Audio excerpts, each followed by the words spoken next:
This morning, the National Emergency and Response Committee on Coronavirus held a meeting to review the obtaining situation on COVID-19. The meeting considered recommendations from the National COVID-19 Modeling Consortium following their meeting held yesterday, Thursday, 29th July. In view of these developments, NAC wishes to emphasize some of the presidential directives which are still in place and some new ideas.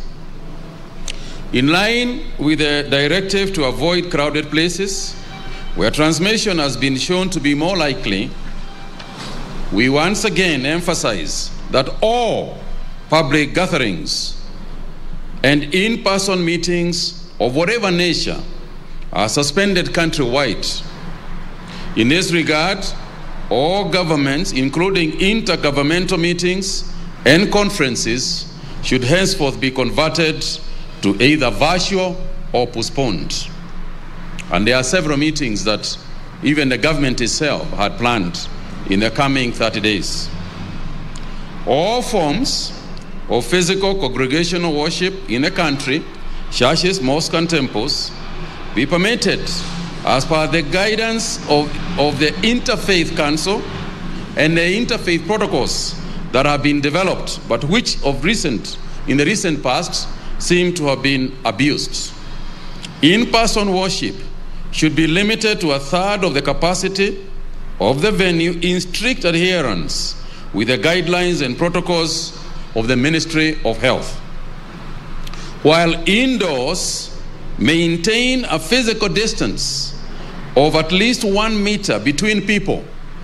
It is not enough that we have 1/3 of the people inside the church. The idea is to distance. That's why we have got 1/3. So there should be at least 1 meter between people. All restaurants and eateries to ensure that they operate in strict adherence to the protocols provided by the Ministry of Health. Again, there seems to have been a move backwards as far as that particular measure is concerned. There will be strict adherence to the measures. The hours of the ongoing national curfew to continue across the country from 10 p.m. and 4 a.m. This applies now to the counties in the Lake region as well.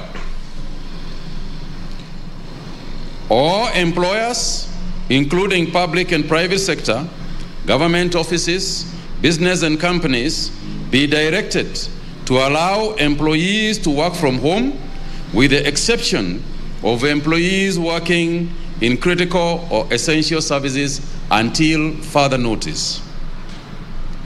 All healthcare workers are directed to use the recently revised Ministry of Health national guidelines for case management of suspected or confirmed cases of COVID-19.